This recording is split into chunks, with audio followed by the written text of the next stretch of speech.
Good morning to all of you. कैसे हैं आप लोग सभी अभ्यर्थी सब। आज हो गया आपका फरवरी का भी माह स्टार्ट हो गया है। तैयारी जो है कि आप जारी रख रहे होंगे, ऐसा मुझे पूरी उम्मीद है और विश्वास है कि आप मेहनत कर रहे होंगे। उसी सिलसिले में हम आपको जो है कि आगे बढ़ाते हुए आज इकोनॉमिक्स का एक और इम्पोर्टेंट चैप्टर, जो लंबा चैप्टर भी है, लगभग जो है कि 4-5 क्लास में ही खत्म होगा, जिसका नाम है बैंकिंग। क्योंकि बैंकिंग से रिलेटेड कुछ ऐसे बदलाव भी हो रहे हैं जिसको हम लोग को जानना जरूरी है। स्टार्टिंग इनिशियली जो होता है हमारे भारत में, बैंकिंग कैसे स्टार्ट हुआ, बैंकिंग का हिस्ट्री क्या है, आरबीआई का रोल क्या है, बहुत सारे कमर्शियल जो बैंक्स हैं उनके क्या क्या काम हैं, कैसे कैसे बैंक हैं अभी, नाबार्ड क्या है, आईडीबीआई क्या है, एनएसबी क्या है, यानी टोटल चीज वो बैंकिंग का होगा। इसलिए क्लास थोड़ा लंबा होगा। हम आपको बोल दिए कि लगभग हो सकता है कि इस वीक तक पूरा बैंकिंग ही चलेगा, जिसको हम लोग पार्ट वाइज देखेंगे। अब यहाँ पर बेसिक टू टॉप, यानी बैंकिंग से रिलेटेड जो बेसिक चीजें हैं वो भी हम लोग जानेंगे, जो मिड रेंज के हैं वो भी जानेंगे, और जो थोड़ा सा संस्थागत है उसको भी हम लोग देखेंगे। तो सबसे पहले ये समझिए कि बैंकिंग का मतलब क्या है। तो बैंकिंग का मतलब ये है, पहले जमाने में लगभग जो है कि आज से 1000 साल पहले बैंक का एक कॉन्सेप्ट तो था, लेकिन उसको कंप्लीट बैंक नहीं कहा गया। बैंक का उस समय कॉन्सेप्ट था, कहा जाता है कि बैंक का अर्थ है बेंच पर बैठ करके पैसा का लेन देन करना।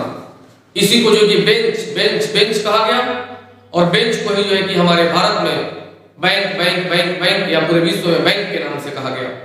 हालांकि आपको बता दें कि बैंक का अगर कोई ओरिजिनल आपको बोलेगा कि आप हमको डिफाइन करें व्हाट इज बैंक, तो आपको बैंक के रूप में एक जो है कि शब्द को डिफाइन करना पड़ेगा, और वो होगा कि बैंक एक जरूरतमंद संस्था है। क्या है भाई?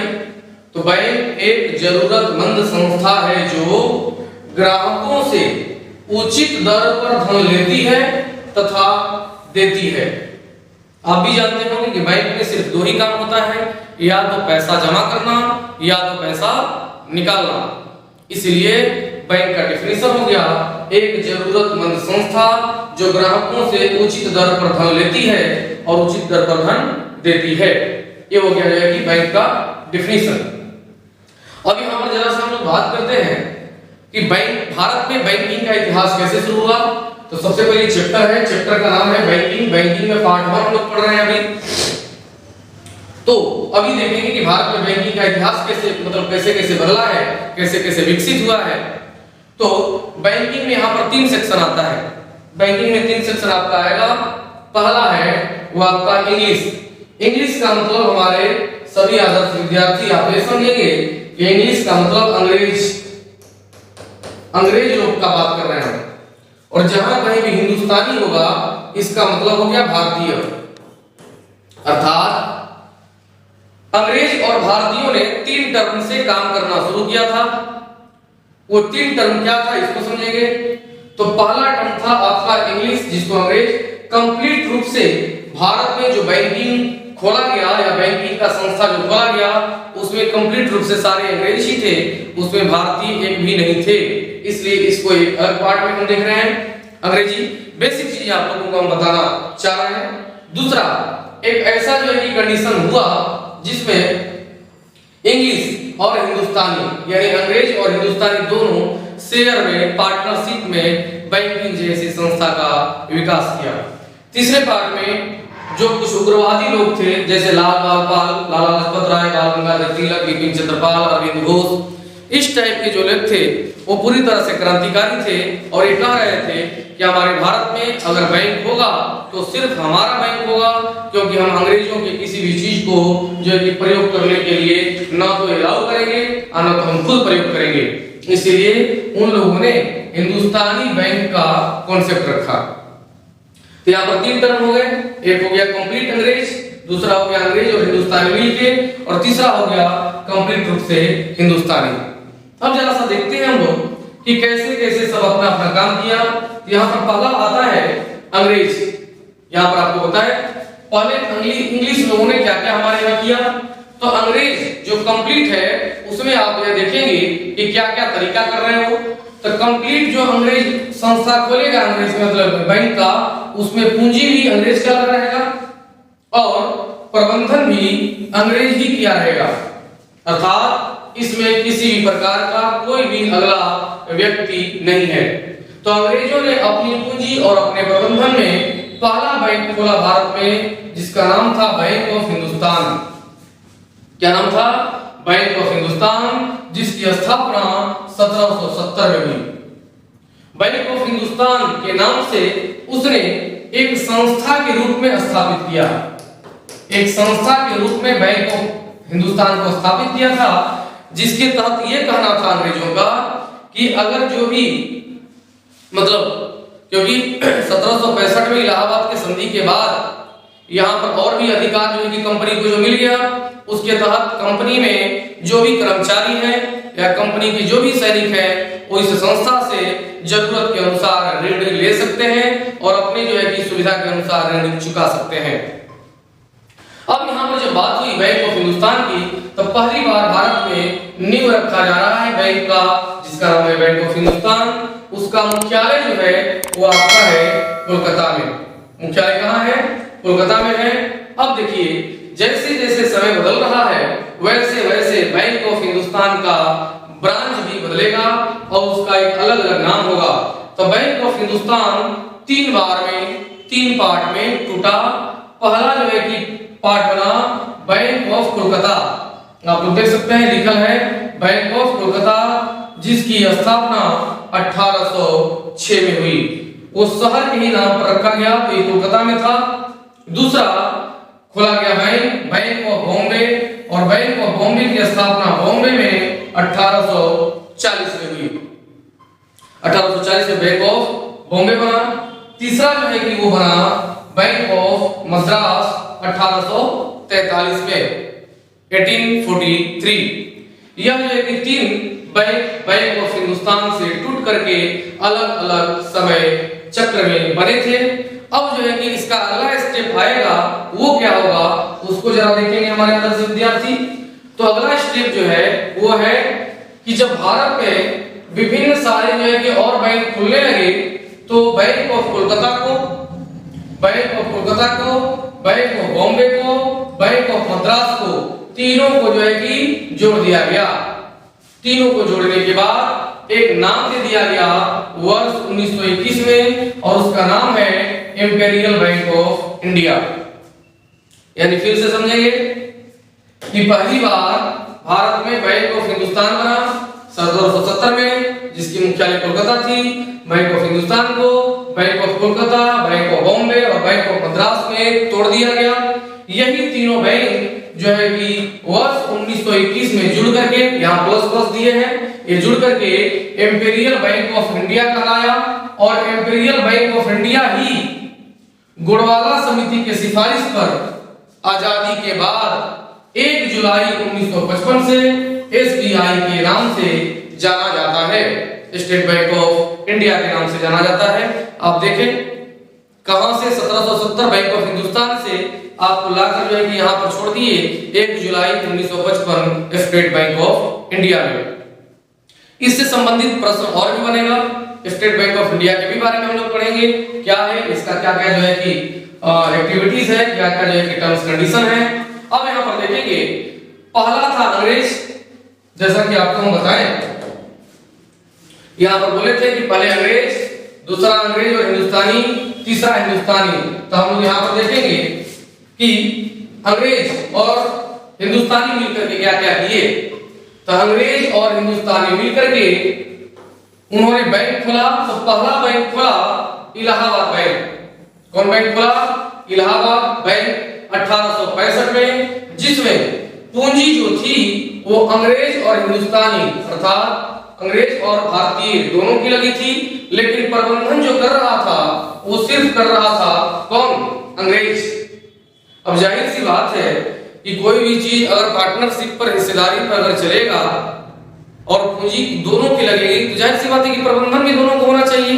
लेकिन अंग्रेज तो काफी तेज था। उन लोगों ने जब इस प्रकार का गड़बड़ी करना शुरू किया, तो भारतीय लोग जो अपने पूंजी लगाए थे बैंकिंग में, उन्होंने शिकायत किया। जब उन्होंने शिकायत किया तो इलाहाबाद बैंक में हिस्सेदारी भारतीयों को नहीं मिला। एक अलग से जो है कि दोनों पूंजी लगा करके एक बैंक खोले, तो दूसरा जो बैंक खोला गया उसका नाम था Awadh commercial bank. Awadh commercial bank की स्थापना जो थी वह 1881 में की गई, जिसमें पूंजी अंग्रेज और हिंदुस्तानी दोनों की लगी, लेकिन प्रबंधन इसमें अब सिर्फ हिंदुस्तानी को दे दिया गया। जैसे यहां से मैनेज हो गया, पूंजी यहां पर इलाहाबाद बैंक में अंग्रेज और हिंदुस्तानी दोनों की लगी थी, तो अवध कमर्शियल बैंक में भी पूंजी अंग्रेज और हिंदुस्तानी दोनों की लगी। उसके बाद प्रबंधन जो है वो प्रबंधन यहाँ पर सिर्फ अंग्रेज कर रहा था, यहाँ पर प्रबंधन सीधे हिंदुस्तानी को दे दिया गया, यानी लगभग बराबर हो गया। लेकिन रिजल्ट ये निकला कि इलाहाबाद बैंक काफी ग्रो किया, जो अभी तक भी है इलाहाबाद बैंक, और जो है कि अवध कमर्शियल बैंक तुरंत खत्म हो गया, क्योंकि इसमें बहुत सारे पूंजी का निर्माण नहीं हो पाया, बहुत ही आगे नहीं बढ़ पाया। अगला हम लोग देखते हैं कि अगला सिस्टम में क्या हुआ भाई।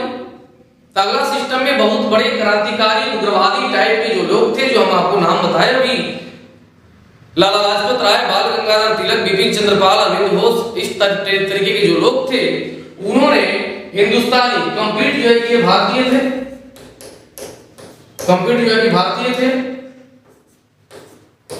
अब जब भारतीय थे तो इन्होंने पंजाब नेशनल बैंक खोला 1894 में, जिसमें किसी भी प्रकार का कोई बाहरी आदमी नहीं होगा, सिर्फ और सिर्फ हिंदुस्तान के ही लोग होंगे। तो पीएनबी पंजाब नेशनल बैंक 1894 में पूंजी लगी थी किसकी, तो हिंदुस्तानियों की लगी थी। प्रबंधन किसका हुआ था, तो सिर्फ हिंदुस्तानी करेगा। इसका पहला मुख्यालय लाहौर में खोला गया, जो पाकिस्तान में चला गया, लेकिन पंजाब नेशनल बैंक अभी भी जो है कि दूसरा सबसे बड़ा बैंक के रूप में स्थापित जो है वह, उसका वर्तमान जो मुख्यालय है वह नई दिल्ली में स्थापित है। एक प्रश्न पूछा हुआ था जो है कि वर्ष 2016 में किसी एग्जाम में कि पीएनबी की स्थापना 1894 में हुई, लेकिन पहला उसमें खाता किस व्यक्ति का खोला गया था। अब ऐसा प्रश्न तो बहुत बड़ा डायनेमिक हो गया। तो पहली बार पंजाब नेशनल बैंक में खाता खोला गया था, वो व्यक्ति का नाम था लाला लाजपत राय। इसलिए आपको कुछ पॉइंट और बता दे रहे हैं। प्रथम जो है कि अकाउंट लाला लाजपत राय का खोला गया था।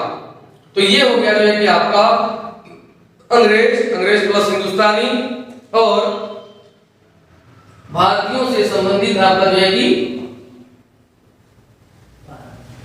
बैंकिंग से रिलेटेड बातें। अब जरा सा हम लोग देख रहे हैं कि इससे कुछ और जो है कि बातें होती हैं, जो प्रश्न बनता है। तो इससे जो प्रश्न बनते हैं उसको हम लोग अगले स्लाइड में देख रहे हैं।